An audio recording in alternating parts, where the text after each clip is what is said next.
Hey, what's going on, ladies and gentlemen? My name is Rage, and we are back today with Marvel Strike Force's blog post here in regards to the early 2025 preview.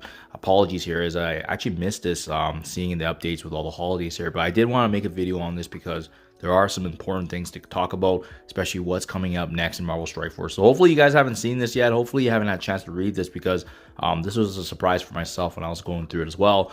And obviously I have my thoughts, and we're going to be sharing that in addition to what's coming around the corner here for the game, and as well obviously the 2025 year. But yeah, this is massive. At least in the final week here of December, we are actually getting some information of what's happening next.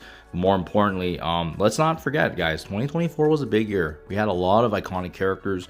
Odin, the announcement of Xavier himself finally being confirmed, Mephisto being featured in Dark Dimension. It was the first year that we saw multiple Dark Dimensions getting featured. So let's not forget about all the victories along the way, right? Old Man Logan, obviously. Many folks were not expecting Shadow King as a legendary, and then he worked his way into that mix as well, trying to fit into that Age of X story. So definitely some narratives that we can be on the lookout for. But also, having said that, some of the biggest failures as well. The newest game mode being Battle World. Huge set of expectations that a lot of people are expecting, and we do actually get a notable update here on that as well. So speak of the devil, the return of Battle World. As we mentioned in a recent blog post, Battle World is on a short hiatus while we work on the fantastic feedback given by the community, player council, and envoys.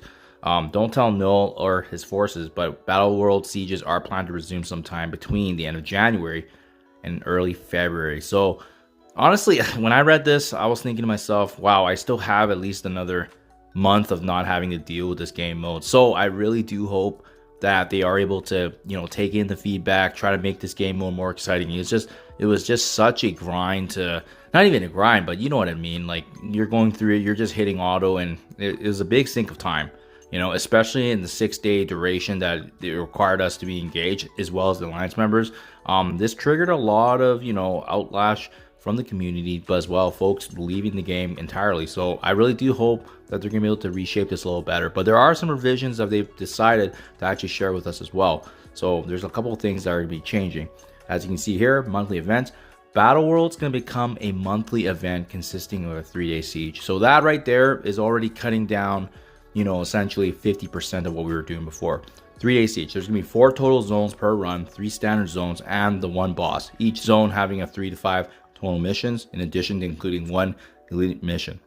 It's gonna be really interesting to see what happens with the Spec Ops too, because that specific aspect of the Battle World took a lot of heat, and as well there just wasn't a lot of value to be had as well. So hopefully they reshape that. Hopefully that gives us an opportunity to add some much needed excitement, because we've seen in other games where there are big bosses and it just feels much more engaged. It feels like there's a huge challenge that you're going through, but I cannot tell you how boring it was, how much of an auto fest it was, and more importantly, the fact that we were putting our resources, in this case our time, and we still didn't get much for it until obviously the end of the week when we got those few shards of Null, and over time we knew we were going to get it unlocked. But then obviously this getting shelved is definitely something we didn't expect.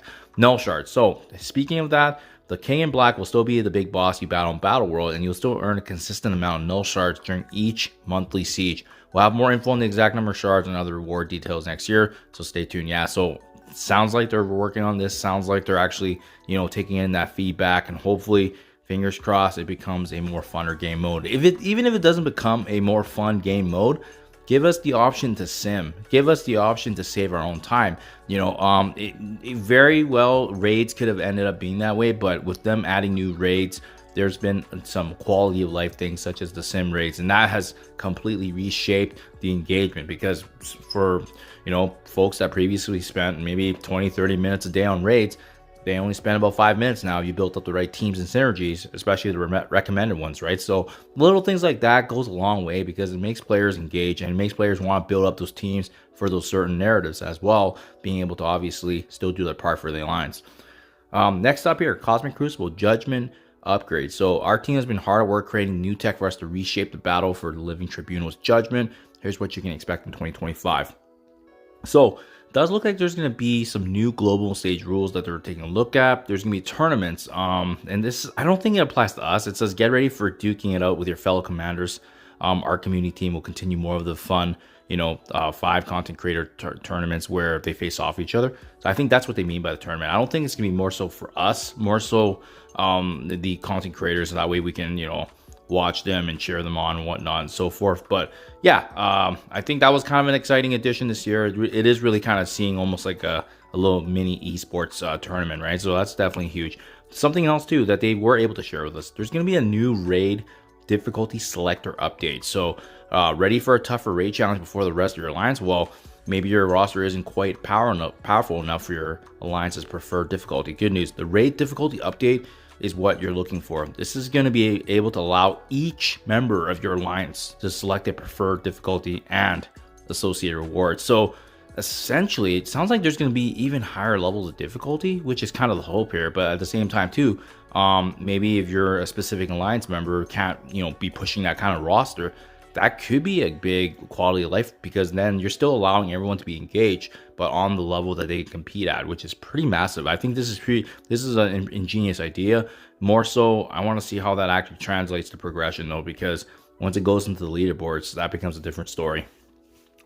Now, obviously, this was a big narrative in 2024, and we're finally getting some more information on this. But Age of X, Professor X, remember that this was announced way long ago, so we kind of knew, and we've been waiting for this now. Old Man Logan teaser and so forth. Well, it does look like he's coming 100% this year, and it does look like there's going to be this 60 mission node with increasing difficulties, each with a various trait requirement as well as yeah, that's kind of the spiel right there, right? That's how he's going to get released here. So I'm not even sure if this is a dark dimension, but it's a release method with 60 missions. So it almost sounds like multiple dark dimensions if you think about it. That's very interesting. I wonder if they're going to set it up maybe more like Age of Apocalypse, where you do have to do those certain sagas, obviously requiring certain teams being able to engage. But yeah, I think that's going to be a really big and exciting challenge for sure, especially with someone as iconic as Charles.